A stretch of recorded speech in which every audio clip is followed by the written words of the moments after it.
Nagbabalik po ang eleksyon 2025 at alamin po natin ang update sa bilangan sa Negros Occidental at mag-uulat live si Adrian Prietos ng GMA Regional TV. Adrian, magandang gabi. Good evening mga kapuso, may gabi sa inyo tanan. Nandito tayo ngayon sa Bacolod City Government Center grounds ng Canvassing Center dito sa Bacolod City. Mga kapuso, ngayong oras ay inaasahan ang pagdagsa ng iba't ibang political group maging ng kanilang mga tagsuporta upang matukoy kung naging maswerte ba ang kanilang mga kandidato para sa eleksyon 2025. Base na rin mga kapuso sa partial unofficial results ng Commission on Elections Bacolod City na pinaflash naman sa isang malaking LED wall dito sa DCGC ground. As of 10 p.m., ito yung partial unofficial results natin. Total number of clustered with states 363 mga kapuso ay nakasama na o included in the canvas registered.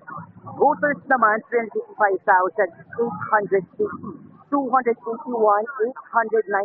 included in canvas. If we try to translate it, ito din ang ballot counted. Voters turnout mga kapuso, nasa 79.21% na, napakalapit na sa target na 80% ng COMELEC Bacolod City. For Mayor Familiaran L. Cid, 130,069. Gasataya Greg, 143,702. For Vice Mayor naman, Novero Inoy, 121,529. Fuentevilla Calao, 133,868. For Representative Lone District of Bacolod City, mga kapuso, Aban Roger, 1,389. Benitez, Aldi, 149,820. Golmatico Ed, 1,514. Gustilo Romy, 1,271. Big Lunardia, 108,668. Mga puso, ayon naman sa Bacolod City Police Office ay naging generally peaceful ang election 2025 na sinimulan kaninang alas 5 ng madaling araw.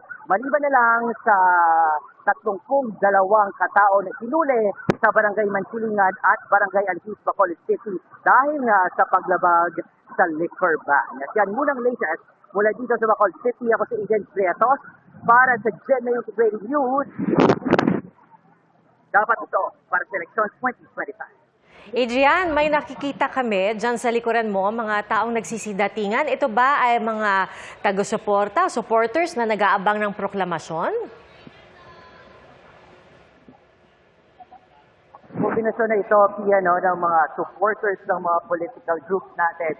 At the same time, yung mga sasakyan sa likuran ko ay sila itong mga election supervisors at election servers mula naman sa DepEd. Nasa 35 cluster precincts pa ang inaasahan na dumating dito sa Bacolod City Government Center grounds para mag-turn over ng kanilang canvas o results. Kagaya lang kanina, sa isang cluster precinct sa Barangay Singkang Airport, nasa 7 p.m. nagsimula ang botohan dahil nga palyado ang dalawang a.m. doon. Alright, maraming salamat, Adrian Prietos ng GMA Regional TV.